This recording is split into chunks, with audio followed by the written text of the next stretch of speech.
la página 191, ahora entonces Florensky va a hacer una referencia precisamente a esta verdad viviente, ¿no? Que ya vimos se relaciona de manera directa con la Trinidad.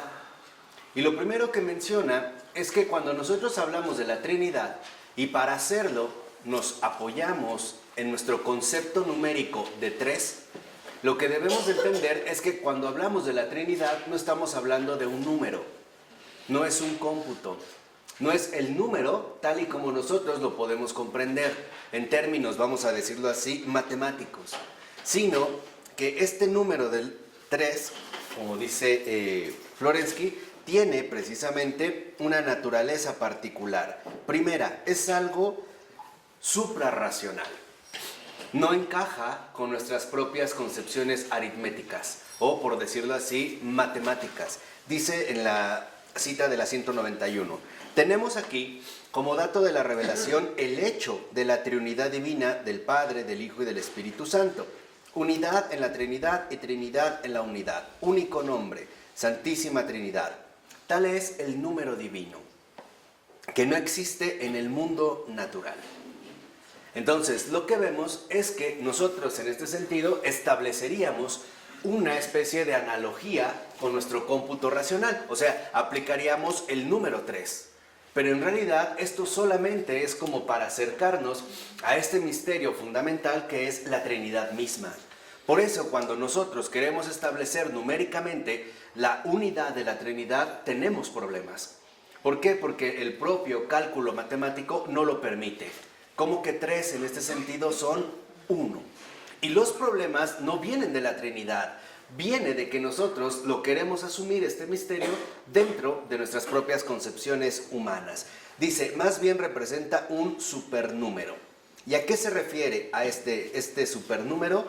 A la personas divinas, que tienen una vida natural única y no común.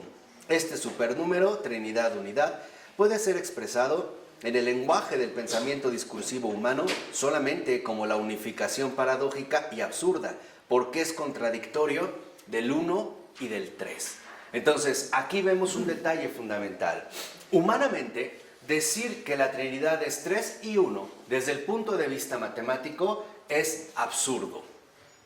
Y esto es cierto, para que veamos que la Trinidad no es un mero hecho que nosotros podemos calcular. Para que no perdamos de vista que por más que nos esforcemos, la Trinidad es el misterio de los misterios. Es algo ante lo cual nosotros no podemos literalmente, ¿no?, tener una noción clara de este mismo misterio. ¿Por qué? Porque se trata entonces de una experiencia de fe. Aquí viene lo que ya habíamos comentado, cuando nosotros ya estamos como muy habituados, por ejemplo, a reducir la realidad a nuestras propias medidas humanas, sean matemáticas o sea lo que sea.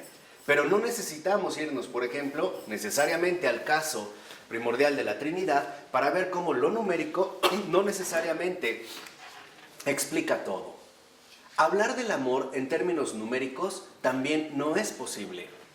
Cuando una persona, por ejemplo, te pregunta, ¿cuánto me amas?, ¿a qué se está refiriendo? ¿Puedes darle una cantidad exacta? A ver, del 0 al 100. O sea, como si solo fuera hasta el 100, tu medida, un 87.3, quizá te estás ganando el 87.4, pero por ahí vamos. No hay. ¿Por qué? Porque lo que quiero que entiendan, y esto es un prejuicio que tenemos, que la vida no es igual a las matemáticas. Este es un prejuicio ilustrado. Para los ilustrados, la única fuente real que explicaría todas las cosas son justamente las matemáticas. Y esto se remonta básicamente a Pitágoras y a la secta de los pitagóricos, donde consideraban que la esencia misma del cosmos era de índole numérico. Entonces, hoy en día, a partir, por ejemplo, del siglo XX, se empezó a considerar que las matemáticas es justamente la base que nos ayuda a entender y captar la esencia de toda la realidad. Y los ejemplos más drásticos al respecto lo tenemos con todas las teorías, por ejemplo, físicas, dentro de la teoría de la física, que se han desarrollado en el siglo XX. ¿no? Concepciones del universo reflejadas meramente en un lenguaje matemático, en una formulación. Entonces, nosotros debemos de distinguir claramente una fórmula matemática de una experiencia viviente.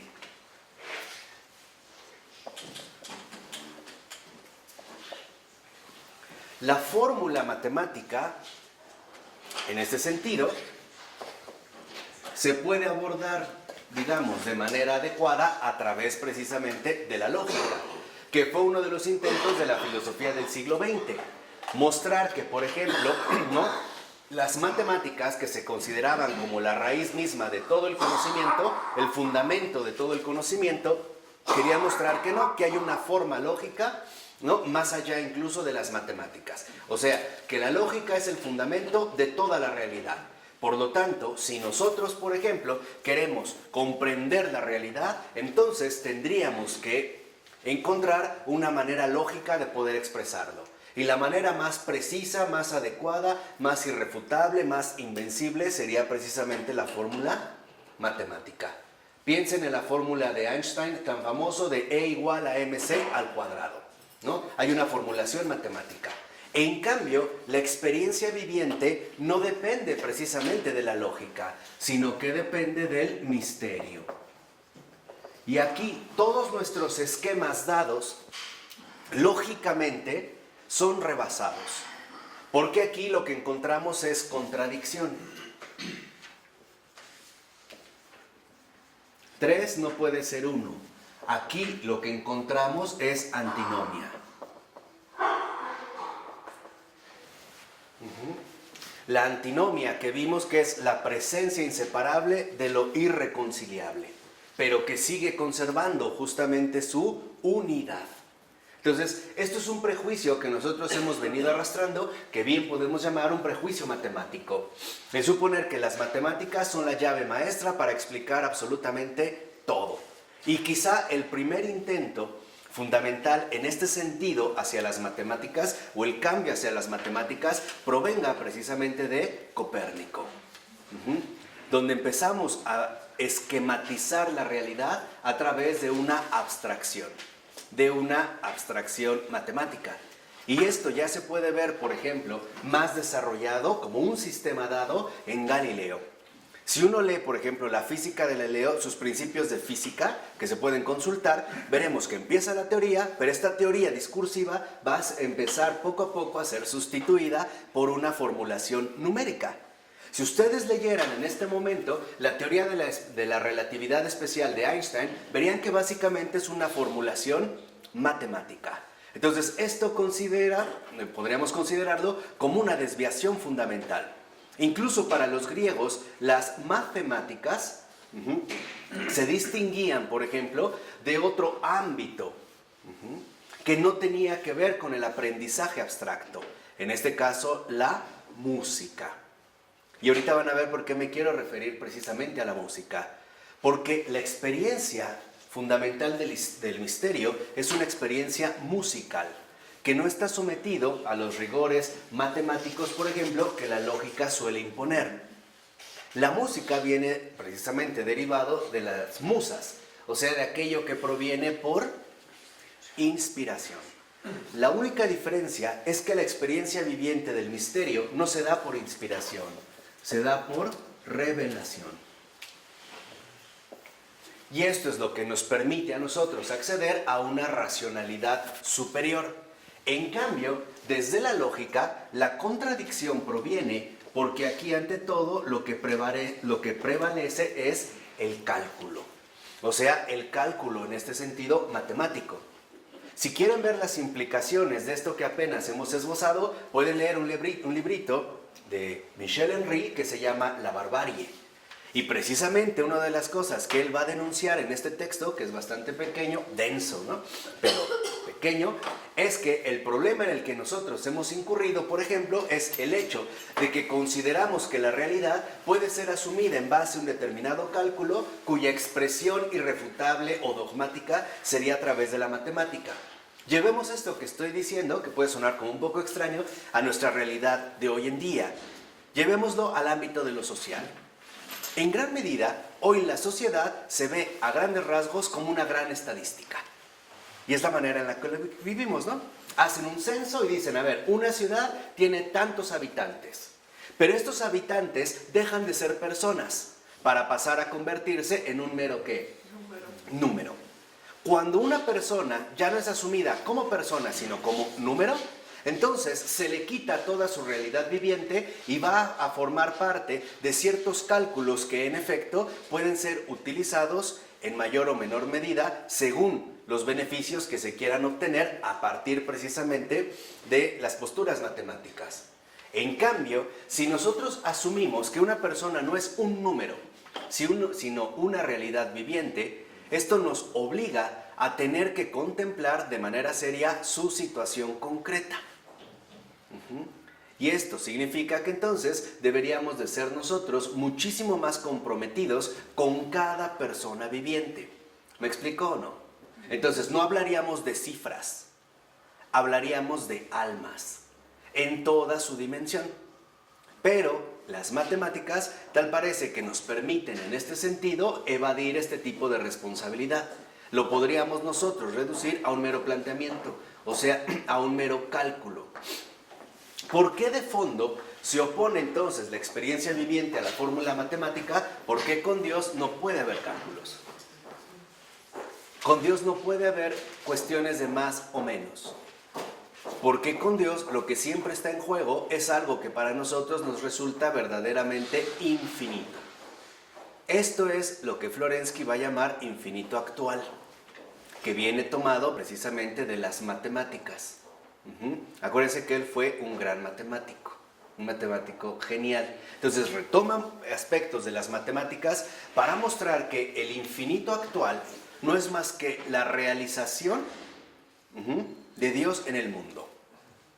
Sus obras no pueden ser calculadas, por ejemplo, en base a medidas ciertamente establecidas, sino que solamente pueden ver, por ejemplo, ¿no? Se pueden ver reflejadas a través de la realización del infinito.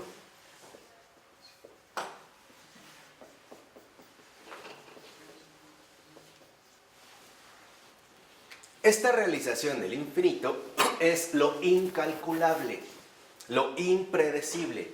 Piensen, por ejemplo, ¿no? La alusión que el Señor le da a Abraham cuando le promete esta descendencia tan numerosa como las estrellas del cielo, ¿no? O como las arenas del mar. Y le dice, cuéntalas, si puedes. ¿Qué quiere decir? Que en este sentido, la experiencia viviente no puede depender de la lógica. Quien también lo vivió de manera auténtica fue, por ejemplo, un San Agustín. Esta frase que dice de, si lo entiendes, no es Dios. A eso, no está diciendo que entonces hay que dirigirnos a un irracionalismo incomprensible, no, sino a lo incalculable, a algo que rebasa toda medida. ¿Por qué? Porque Dios es desmedido. Calcular es limitar, ¿estás de acuerdo? Sí. Cuando tú haces un cálculo, lo que estableces es un límite. Entonces, el cálculo lo que va a establecer es limitación. En cambio, la realización del infinito precisamente nos lleva a lo incalculable.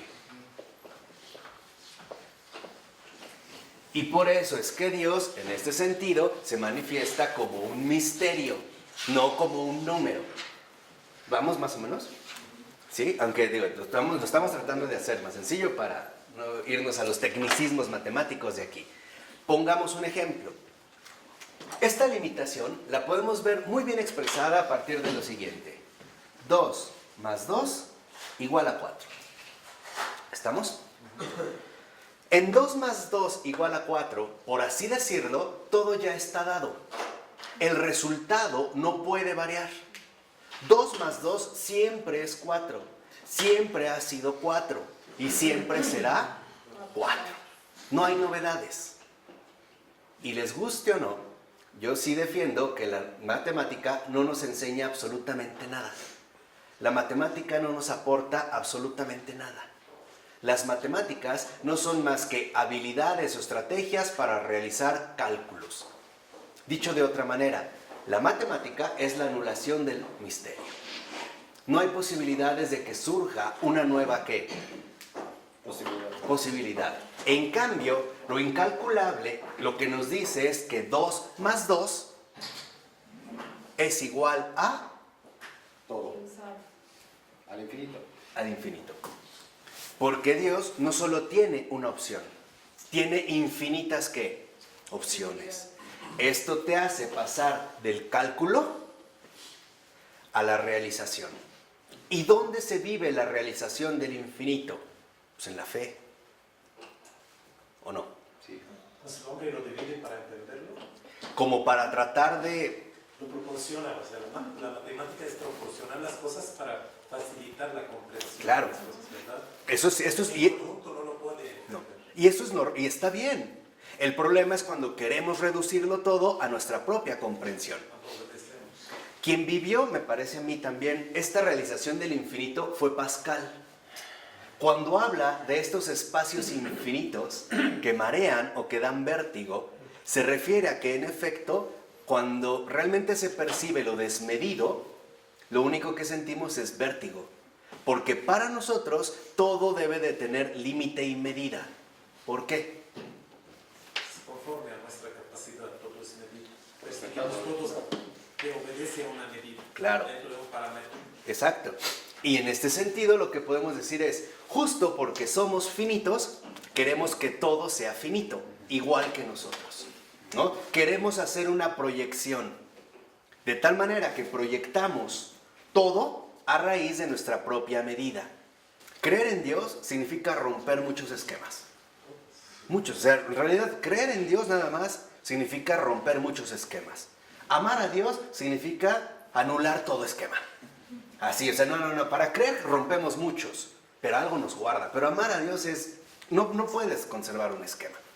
¿Por qué? Porque lo incalculable se va a traducir precisamente en una actitud creyente. La actitud creyente nos lleva a esperarlo todo. ¿Por qué? Porque para Dios todo es ¿qué? Posible. Esto empezamos a ver que entonces las medidas que pueden funcionar lógicamente no son las mismas que podemos aplicar al hablar del ¿qué? Del misterio.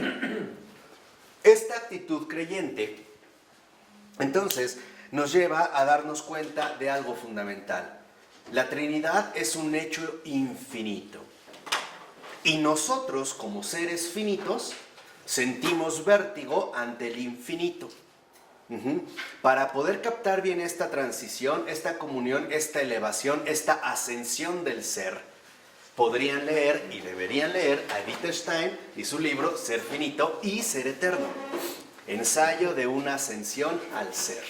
Pero va por acá. ¿Por qué? Porque hoy en día también nuestra cultura es una cultura fuertemente matematizada. O sea, fuertemente calculadora. E incluso, podríamos decirlo así, renuente a lo insospechado. Y por ello es que a mucha gente hoy en día, debido a esta presencia, le es tan complicado el poder siquiera contemplar la posibilidad del misterio. Aquí 2 más 2 es igual a 4. Aquí 2 ni siquiera es necesariamente 2. ¿No? Aquí ya hay un esquema, ¿no? Yo sé que si, por ejemplo, para expresar esto en términos lógicos, esto sería matemáticas. Para expresarlo en términos meramente lógicos, en esquemas intelectuales, podríamos hacer esto. Decir que ahora se va a tratar de A más B igual a C, donde algo A es una variable que puede ser sustituida por 2, 100 mil, 2 mil, 3 millones, 4 mil millones, lo que quieras. Pero el esquema, ¿no qué? No cambia. ¿Qué es la lógica? Esquemas del pensamiento. Esa es la lógica. Ay, tenía mucho que no daba clases de lógica. Yo pensé que ya me había librado de eso. Pero no, ¿qué es la lógica? Esquemas del pensamiento. Y allí, cuando empezamos a darnos cuenta del funcionamiento de la lógica, lo que empezamos a entender es los esquemas con los cuales nuestro propio pensamiento va ¿qué? funcionando. Por eso, cuando alguien, por ejemplo, nos dice, es que Dios es trino y uno, hay gente que dice, no me checa. Pero en realidad no es que no le cheque. Lo que en realidad en este momento no da para más son sus propios, ¿qué? Sus esquemas de pensar. Entonces, ¿qué es lo que hace el misterio? ¿A qué nos invita el misterio? ¿Cuál es, digamos, el impacto profundo en la revelación? Que la revelación hace estallar nuestros esquemas habituales de pensar para abrirnos a la iluminación que el Señor nos quiere ofrecer. ¿Por qué la lógica es terriblemente seductora? ¿O no? Miren, en un sentido drástico podríamos decir que la lógica es como el cómplice del error. Porque mientras lógicamente nos suene convincente, estaremos mucho más dispuestos, por ejemplo, a aceptar aquello, ¿no?, que se nos está, en este caso, proponiendo. Pero la lógica, perdón, nos lleva siempre a un punto razonable, ¿no? No, no necesariamente, no. Bueno, pero según cada quien su entendimiento, sí. Eso sí. O sea, que siempre se mantiene en el entendimiento. Claro. Pero el problema es que aquí se da, en la lógica, se da el entendimiento. Llega al absurdo, ¿no? Claro. Llega al absurdo. Exactamente. Porque en el fondo, y esta es, digamos, como la crítica más fuerte que hace Florensky a la lógica, es que en el fondo la lógica lo que esconde es muerte. ¿Por qué? Porque entonces en la lógica nada hay nuevo, no hay vida, no son más que esquemas o fórmulas muertas y por lo tanto no habría posibilidad de un auténtico crecimiento. En cambio, la revelación lo que fomenta es la razón. ¿Por qué la razón? Porque la razón es apertura a aquello que el entendimiento no puede captar. Por ejemplo, yo puede ser que no entienda por qué mi papá me abandonó. En mis esquemas de pensar, un papá no puede abandonar a su hijo. No lo entiendo. Pero yo puedo trascender el entendimiento a la luz de la razón. Y entonces empezar a comprender que puede haber situaciones que no justifican el hecho del abandono, pero que sí me permiten contemplar con serenidad una situación muchísimo más compleja. Entonces, lo que quiero que entiendan, y este es como el paso fundamental, es que para Florensky, las fórmulas fijas de nuestra lógica son fórmulas fijas de muerte, porque la vida es una infinita novedad. ¿Sí? Entonces, si nosotros pensamos en Dios como en un número, no hay nada. Estaríamos confundiendo de qué se trata. Por eso es que Florensky va a amar y admirar tanto a San Atanasio, al proponer, ¿no?, digamos, la perspectiva homoousiana, idéntica, y no la homoiousiana, casi parecida. Entonces, lo que nos está mostrando en este sentido Florensky es algo bastante sencillo. El entendimiento se basa en el ámbito subjetivo y lo necesitamos, pero lo importante es no quedarse solo ahí. La revelación, la realización del infinito, nos conduce más bien al ámbito de lo objetivo, aquello que carece de medida, aquello que por más que yo me esfuerce jamás podría agotar. Por eso es misterio. O sea, entiendan que en el cristianismo, cuando se habla de misterio, no se habla de lo irracional, se habla de lo inagotable. ¿Y por qué es infinito? Porque siempre nos muestra vías insospechadas que solo Dios en este sentido podría desarrollar. Por eso lo dice hacia el final de la 191, cuando menciona, ¿no?, el número 3 en la Trinidad es un hecho infinito, inaccesible al mero entendimiento. Por ello, lo que nos va a recordar Florensky es algo muy básico. Dios está más allá del pensamiento. O sea, está más allá de nuestras propias estructuras de pensar. Y también más allá de nuestras propias estructuras de sentir. Esto nos puede dar gran luz sobre muchos aspectos de la vida espiritual que a veces no comprendemos. Por ejemplo, el hecho de suponer que porque en mi estructura afectiva hay una especie de vacío, de ahí concluir en mis esquemas lógicos que Dios no me ama. Hoy no es muy usual. Por ejemplo, me siento mal, entonces Dios no me ama. O Dios me ha abandonado. O a Dios no le importo.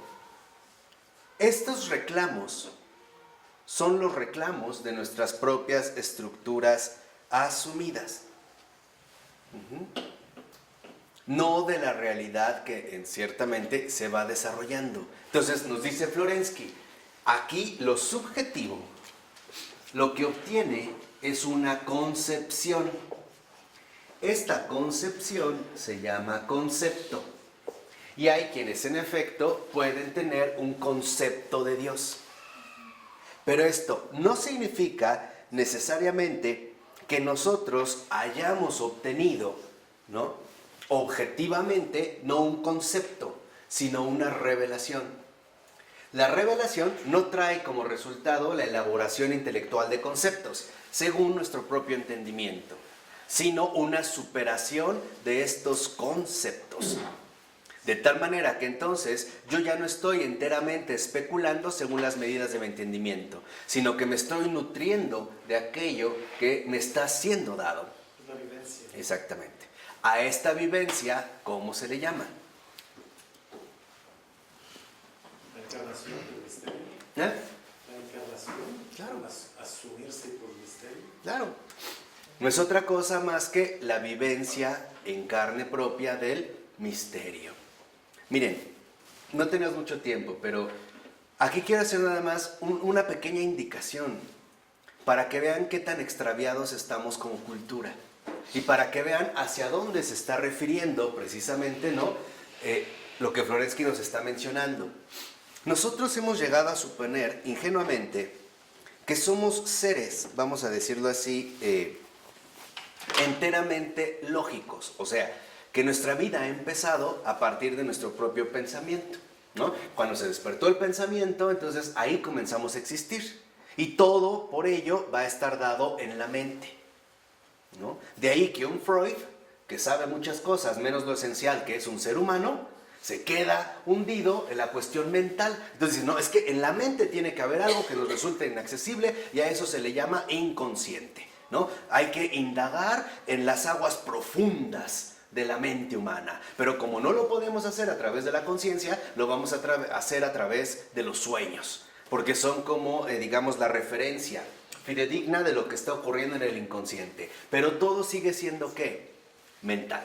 Entonces, hoy en día, que estamos bien infectados de la teoría de Freud, ¿no?, que estamos como con una manía de psicologismo, ¿no?, freudiano. Si mi hijo tiene un problema, ¿cuál es mi primera solución? Al psicólogo.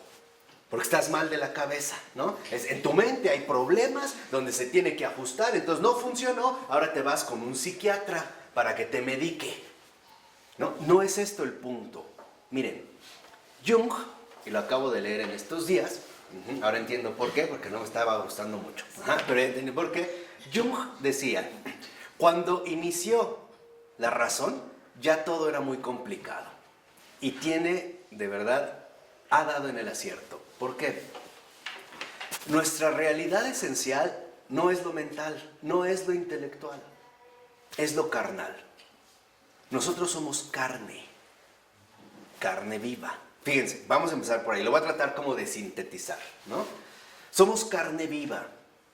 Y al ser carne viva, nosotros comenzamos adquiriendo experiencias vitales, experiencias que se quedaron impresas en nuestra propia carne de manera primordial, de manera sustancial. ¿Dónde comenzaron? Desde el momento de la concepción, desde ahí.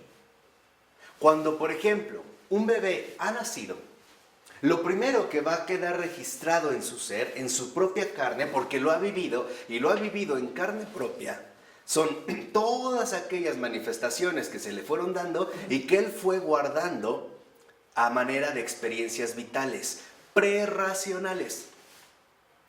Prerracionales. Es algo que él ha vivido. ¿Qué quiere decir? Que antes de pensar está la afectividad.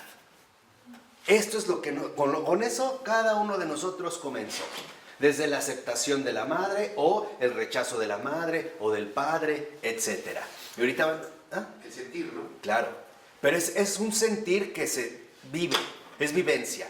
No es que yo lo pueda desligar de mis sentimientos. Ahí ha comenzado. Entonces, desde ese momento, por ejemplo, a un bebé se le carga, y por eso los seres humanos somos las criaturas más dependientes que hay de todas las criaturas, se le carga para darle estas experiencias fundamentales que va a necesitar para toda su ¿qué? Vida, especialmente dos: acompañamiento y protección, es decir, seguridad. Desde ahí comenzó. Si de repente vamos a suponer que llega mi esposa y me dice, mira, aquí está tu hijo, y yo digo, este no es mi hijo, esta experiencia se le va a quedar impresa en carne propia, la vivió, aunque no necesariamente fue una experiencia intelectual. ¿Vamos bien? Todo. Por eso acuérdense, Pavel Florensky nos enseñó y nos dijo, el pasado no pasa del todo, algo queda. Cuando nosotros, por ejemplo, empezamos a usar la razón, como tal, cuando ya de inicio el uso de razón, estamos hablando aproximadamente entre los 2 y los 4 años. Imagínense nada más ese periodo de 2 años de puras experiencias vitales que han quedado impresas en carne propia. ¿En carne qué? Viva. Cuando se despierta la razón, inicia el entendimiento, lo que voy a tratar es, a ver, ¿cómo le puedo dar una expresión intelectual a esto que de hecho he vivido? O sea, lo que les estoy diciendo es que la vida es primero, el pensamiento viene después. Y esa es otra de las intuiciones fundamentales de Michel Henry y también de un Merleau-Ponty, que no estaría mal revisar, ¿eh? ¿Por qué? Porque nosotros como que nos hemos ido con la idea falsa de que somos seres enteramente racionales. No es así. Porque las dinámicas profundas que mueven nuestra existencia son dinámicas afectivas. En pocas palabras, son emociones que se han reflejado o que han quedado plenamente fijas en toda nuestra persona. ¿Por qué? Porque las vivimos. Se convirtieron en este sentido precisamente en experiencias de vida. De vida porque las vivimos en carne ¿qué? Propia. Por eso a veces nosotros nos podemos levantar un día muy bien, meternos a bañar y decir, me siento mal, pero no sé por qué. Y buscamos, empieza el entendimiento a buscar y definitivamente no encuentro un motivo en particular. Entonces, como no lo encontramos, lo que hemos confundido es darnos cuenta que lo vivencial es, digamos, las experiencias vitales que en nosotros generaron un montón de programas afectivos. Este montón de programas afectivos se van a ir traduciendo conforme crezcamos en diversas reacciones emocionales. Y ahí todavía el entendimiento no ha entrado a jugar un determinado papel. ¿Sí me van siguiendo? Sí. Lo vivencial no se encaja en lo racional. No humanamente. ¿La palabra no afecta al intelecto?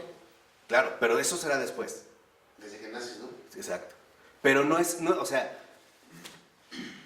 nuestra carne viva, eso es lo que les quiero decir, por eso era un poco este esquema, es esto. Yo puedo alcanzar una cierta serenidad intelectual y no obstante padecer una alteración afectiva, o sea, emocional. Entonces, ¿mande?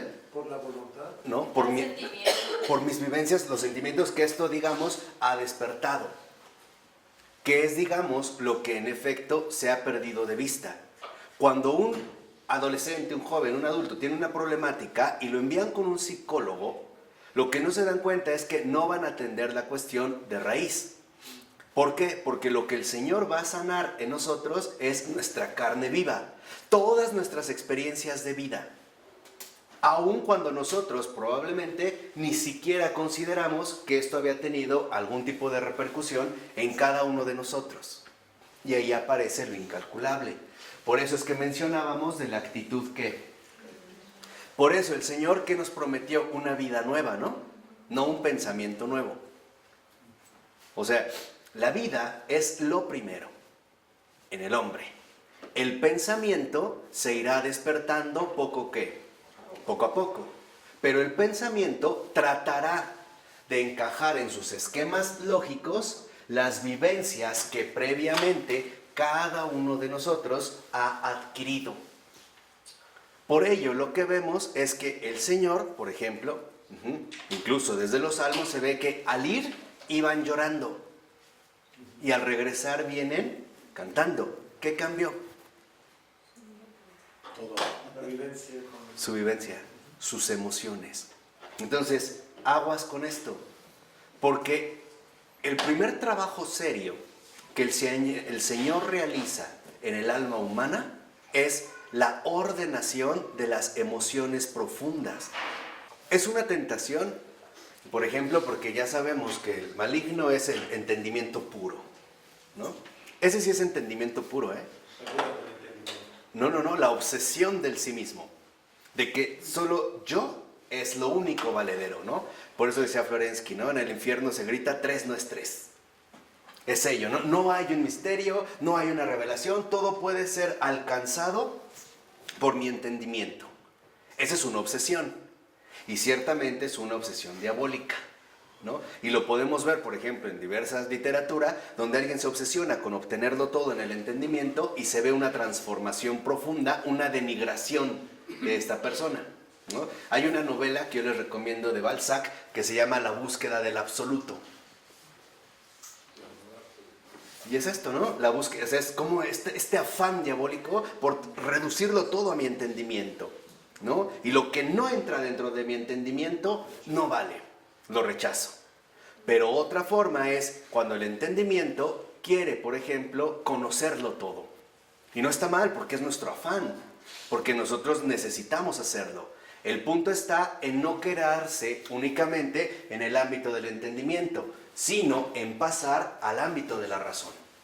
Y esto significa abrirme a la verdad. La sabiduría. Claro, o sea, este sería el paso finalmente de la ciencia a la sapiencia. Por eso también el Señor insiste, hazte sabio, por ejemplo en Eclesiastés, ¿no? Hazte sabio, hijo mío, y alegrarás mi corazón. Y así le podré responder a todos los que me ofenden. Porque las ofensas que nosotros hacemos a Dios vienen de acá, no de acá. De tal forma que cuando uno realmente ha alcanzado el nivel de la razón, lo que vemos es que aquí, dentro del objetivo, si aquí había una concepción, o sea, la elaboración de un concepto... Ah, caray, ¿el control remoto de quién es? ¿Qué nuevas tecnologías hay que no me habían dicho para usarlas? Está la pantalla, ¿qué? No, aquí del objetivo ya no hay una concepción. Aquí lo que brota es una adoración. Y por lo tanto, la adoración ya no es una mera exaltación mental, sino que la adoración no es más que el levantamiento del corazón. Esa es la sabiduría. Por eso, si lo ven, también en nuestra celebración litúrgica se insiste mucho en sursum corda. Levantemos el ¿qué? El corazón, o sea, todo nuestro ser, no a bajarlo. El entendimiento busca reducirlo todo a sus propias medidas. ¿Estamos?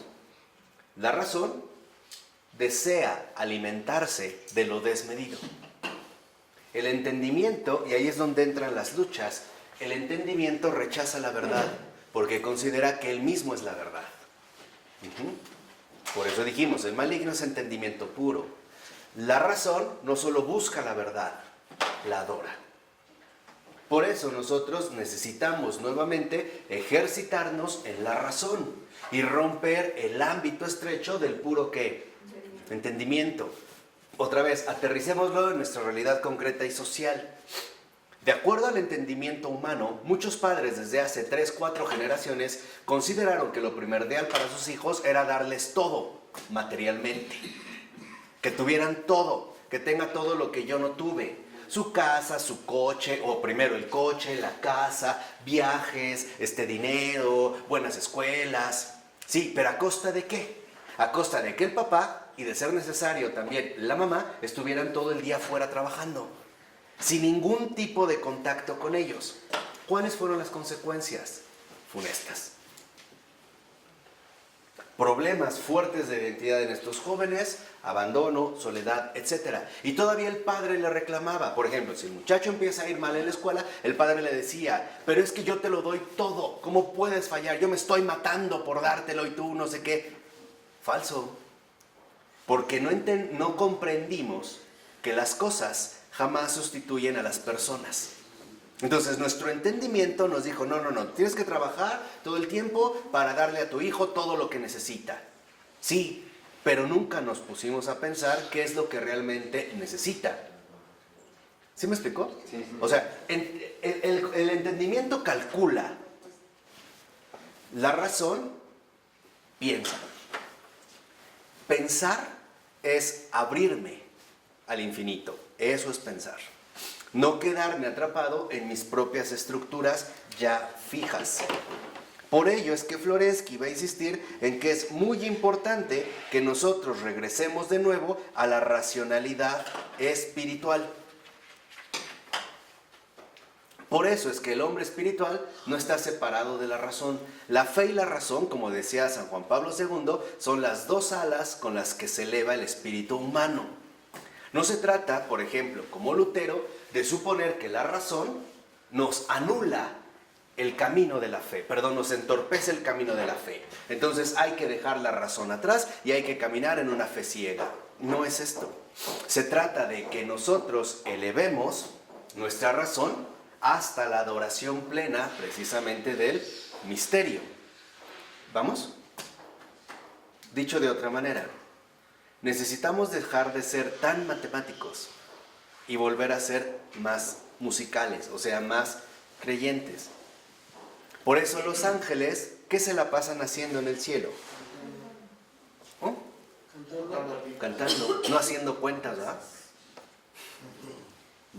No están repitiendo las tablas de multiplicar. De hecho, se trata de espiritualizar las matemáticas. Claro, pero darnos cuenta que la espiritualización de las matemáticas es romper con el esquema matemático. Lo dice la 192 en la cita, en la segunda cita, más o menos como 6 renglones de que inició esto. Dice, una racionalidad infinitamente profunda es el dato de un horizonte espiritual sin límite. Eso es la razón. ¿Qué es la razón? En síntesis, horizonte espiritual, un horizonte espiritual sin límite.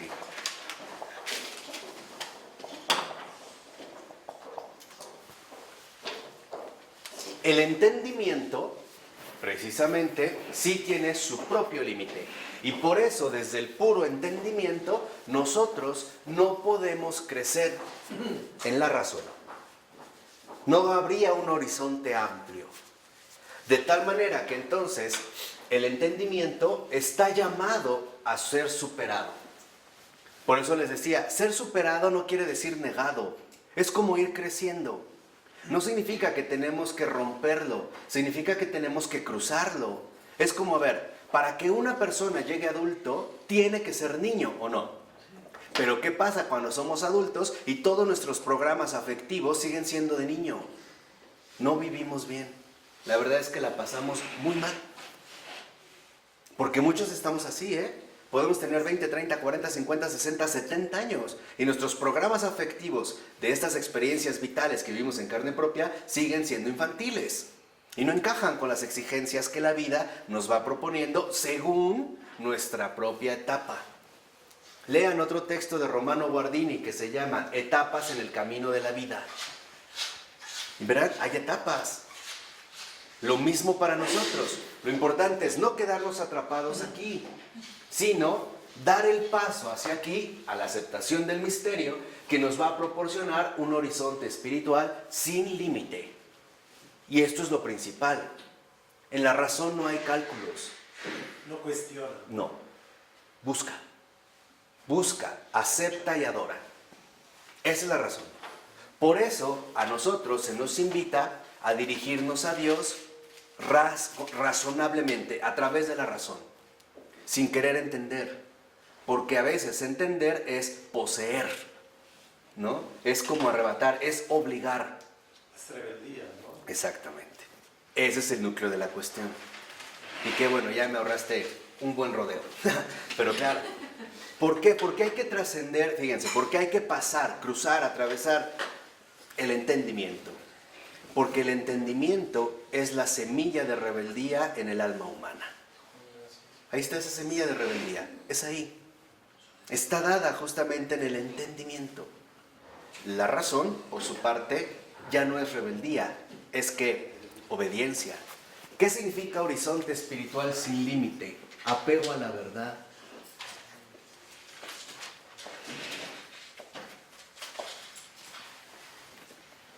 Hacia ahí nosotros, en efecto, vamos dando estos pasos fundamentales.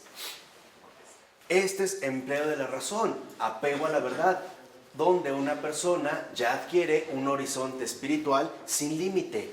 ¿Quieren verlo de la manera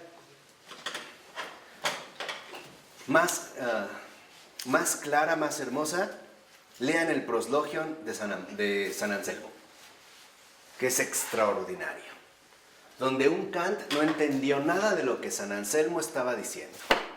Para Kant, San Anselmo, en el proslogion, sobre todo, y también en el monologion, lo que hizo fue dar como la prueba racional de la existencia de Dios. No entendió nada, señor Kant. Y desde ahí aventó un montón de prejuicios que nosotros leímos a San Anselmo. Sí, claro, es que es la demostración racional de Dios. Y no es verdad. Lo que está mostrando ahí San Anselmo es que nosotros, si realmente queremos, ¿no?, acceder a Dios, necesitamos superar el entendimiento. Pero eso significa cruzarlo. De tal manera que en realidad, en San Anselmo, lo mismo que en las confesiones de San Agustín, mucho antes, vemos cómo el entendimiento va dando paso a la razón. Y lo que en un primer momento es incomprensión, reproche, duda, oscuridad, incertidumbre, rebeldía, se convierte en adoración, aceptación, glorificación, iluminación. Pero ese es un paso que en efecto cada uno de nosotros está llamado a desarrollar de manera personal. Y este es el tipo de racionalidad cristiana. Por eso, cuando uno realmente encuentra a un cristiano, uno ha encontrado un sabio.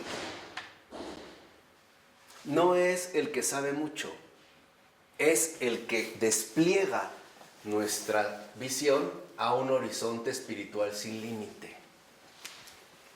Y además, el sabio cristiano es el que sabe finalmente dónde se encuentra lo esencial, sin estar perdiendo el tiempo en lugares inútiles. Y aquí es donde hay que destacar este último punto. La teología católica, de alguna manera en el siglo XX, denigró. ¿Por qué denigró? Porque la teología ya no era experiencia viva del misterio, sino elaboración intelectual del hombre. O sea, un trabajo seguido según el mero ¿qué? Entendimiento. Lean los manuales contemporáneos de teología. Vean cuando hablan de la Trinidad, utilizando puros conceptos del entendimiento que son áridos, secos y peor aún, estériles. Y desafortunadamente muchos sacerdotes fueron formados en esos manuales. Por ello, la profunda renovación de la teología católica que encabezó Ratzinger, Balthasar, de Lubac, Jean Danielou, Luigi Giussiani y algunos otros, era recordarnos que la teología, por ejemplo, no es más que la experiencia precisamente fundamental de la verdad. Y por ello, Balthasar insistía en que la teología se hace de rodillas, o sea, a través de la oración. como este encuentro con la verdad, y no sentado tratando de que todo ajuste según nuestro propio ¿qué? Entendimiento.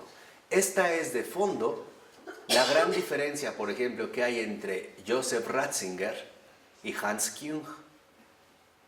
Para Hans Küng, lo importante es que todo encaje según las exigencias del entendimiento y por lo tanto que resulte como algo aceptable, ¿no? Regresar de nuevo hacia acá. Mientras que Ratzinger ha insistido que hay que volar de nuevo hacia allá. El entendimiento todo lo quiere siempre acá, para acá. La razón nos dice, no, no es para acá, es más bien que hacia allá. Por eso la razón y la fe son hermanas, van de la mano, van de la mano. Ahí no hay dificultades. Yo no sé por qué tantas discusiones estériles, la relación entre la razón y la fe, que si una ayuda, que si no, que si van, era no entender dónde está la cuestión.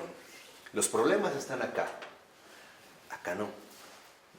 Así que, por último, debemos nosotros entonces darnos cuenta que lo que realmente da fundamento a la razón es la propia Trinidad, o sea, la verdad viviente. Porque de hecho nosotros no tenemos problemas con el misterio, ni el misterio tiene problemas con nosotros. El problema empieza cuando queremos que el misterio deje de ser misterio para convertirse en una cuestión enteramente lógica, enteramente calculada, limitada, fija. Por ejemplo, ¿cuándo comienza la esperanza cristiana? Ahí vamos a ver desde dónde la viven.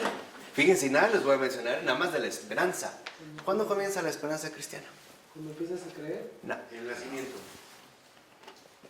La esperanza cristiana comienza cuando ya no hay nada más que esperar humanamente. Ahí empieza. Más bien sería más bien cuando la empiezas a necesitar. No. La esperanza cristiana comienza cuando ya no hay posibilidades humanas dadas. O sea, cuando ya está... Un ejemplo. Sí, vamos a suponer que tú tienes una necesidad y entonces pides ayuda a una persona que tú estás seguro que te va a ayudar y no te la dio. Y tú estabas segurísimo que te lo iba a dar, no te lo dio. Entonces buscas a otra y tampoco, y ya agotaste tus recursos. O sea, ya no hay nada que esperar, humanamente hablando. Exacto.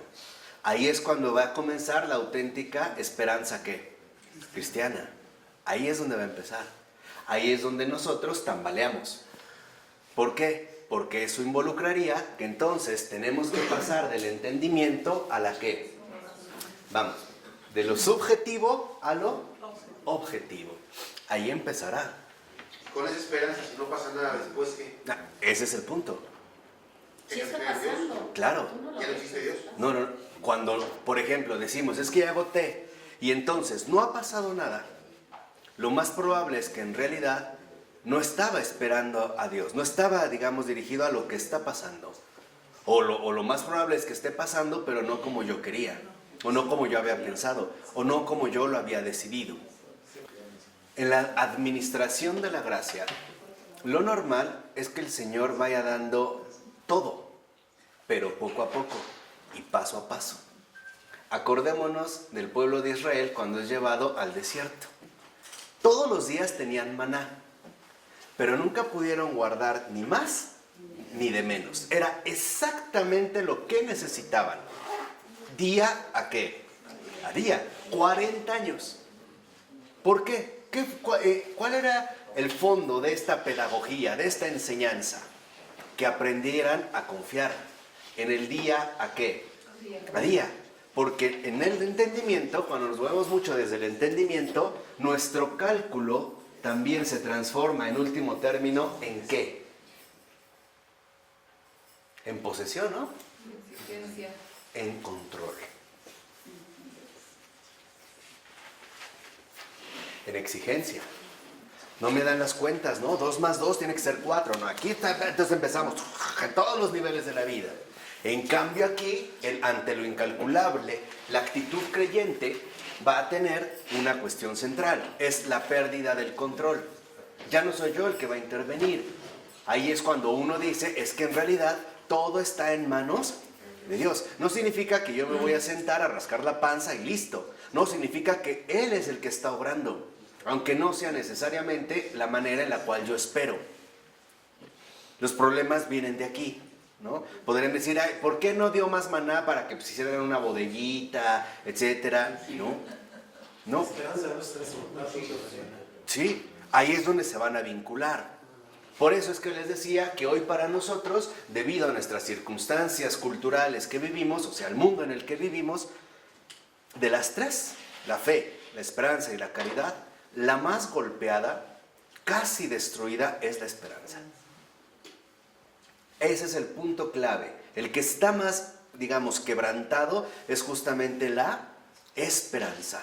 Porque muchos de nosotros podemos creer en Dios, pero no esperar que intervenga.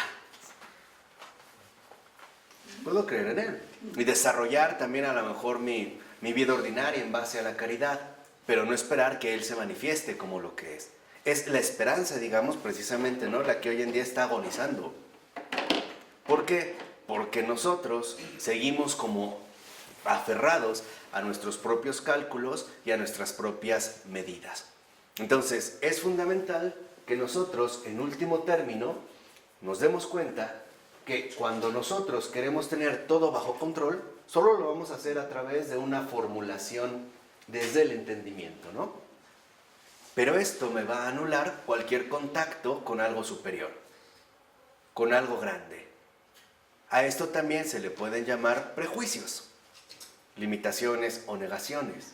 Abrirse acá es dar un paso muy importante, porque lo único que se nos pide es dar el primer paso. Eso es todo.